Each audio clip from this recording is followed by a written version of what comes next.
Assalamualaikum warahmatullahi wabarakatuh. Welcome back to my channel. Di channel Project Kewarganegaraan bersama saya Faroes.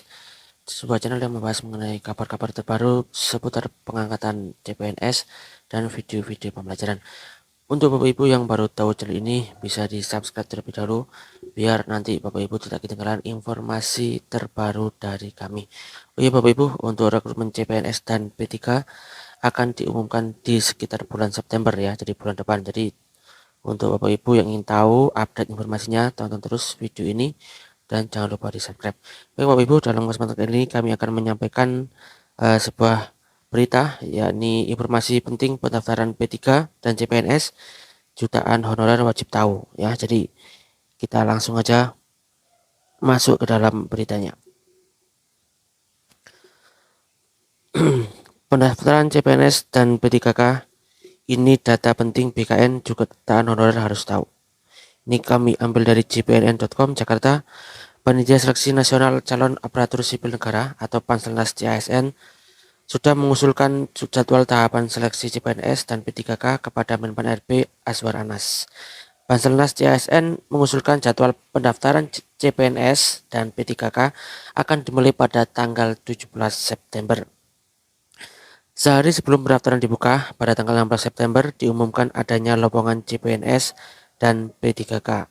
Nah, jelang pendaftaran CPNS dan P3K ini, para calon pelamar terutama honorer perlu mengetahui sejumlah informasi penting agar proses pelamaran bisa berjalan mulus sehingga dinyatakan memenuhi syarat administrasi.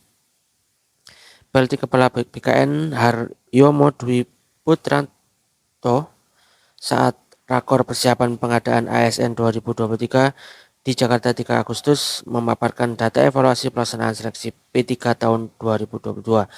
Angka-angka yang diungkapkan Haryomo juga menjadi gambaran calon pelamar CPNS dan P3 agar hati-hati dalam melakukan proses pelamaran.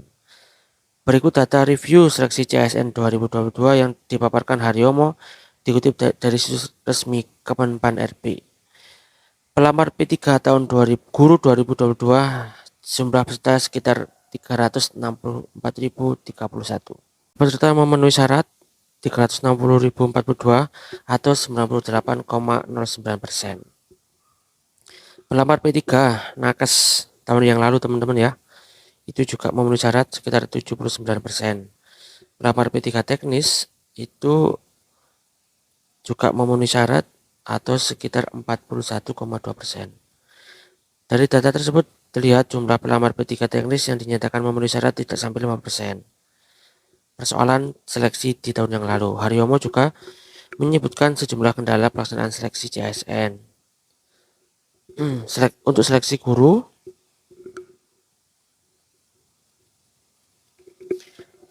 masih terdapat data yang tidak konsisten antara syarat pendaftaran dengan database. Ini untuk guru ya teman-teman. Yang kedua, belum adanya peraturan linearitas pendidikan dengan jabatan bagi beberapa jabatan yang sudah ditetapkan pada tahun 2022.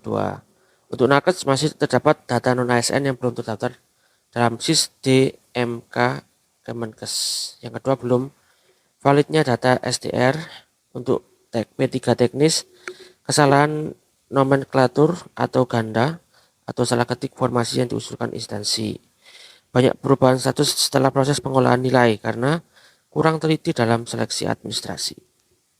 Nah itu tadi ya teman-teman beberapa evaluasi terkait dengan rekrutmen P3 di tahun yang lalu. Kemudian kesulitan instansi dalam menentukan relevansi pekerjaan. Multi interpretasi terhadap penentuan minimal masa kerja. Paparan PLT Kepala BKN Haryomo selaku Ketua Panselnas CNS 2023 tersebut disampaikan di hadapan para kepala daerah selaku pejabat pembina kepegawaian agar proses seleksi CASN 2023 bisa berjalan lancar, minim kendala.